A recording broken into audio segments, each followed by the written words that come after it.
Wala pa ang beginning mga igsoon, diya siyang unahuna na balay na tanan.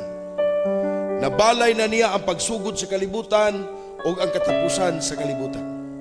Nabalay na niya ang pagkamadunuton o ngadto sa pagkadili madunuton.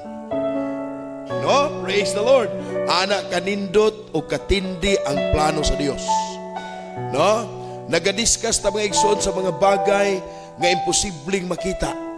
Nagadiskas ta sa mga bagay nga kung tan-aon sa kalibutan, tan-aon sa mga alamong tao, muratag mga buang, o tinod, buang ta.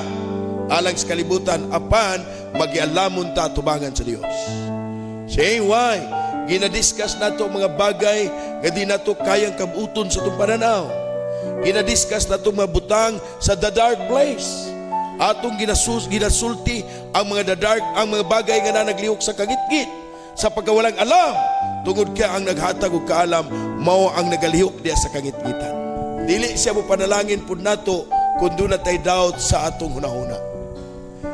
Ngano, ang doubt siya mo hunahuna, mo'y cause nga dili makalihok ang blessing.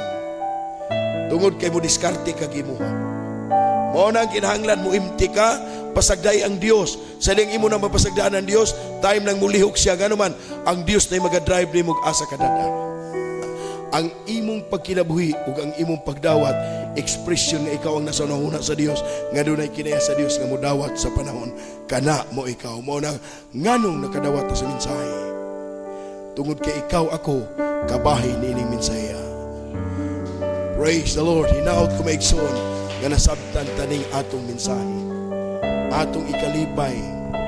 No na niabot man ang time nga nasukamod ka, ayaw isipa ang sukamod. Ipadaygan ka sa Dios kung kinsa ka.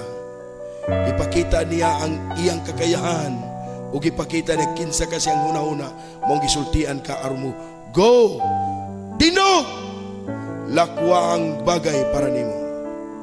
Buhata ang mga buluhaton nga nakalaan para nimo. Ayaw pagtanaw sa kasalanan nga imong nahimo, kay gibayaran ko na sa krus sa Kalbaryo. Lakwa ug ipakita ang pagkaimong niluwas. See? Ayaw pagtanawa ang imong kasalanan.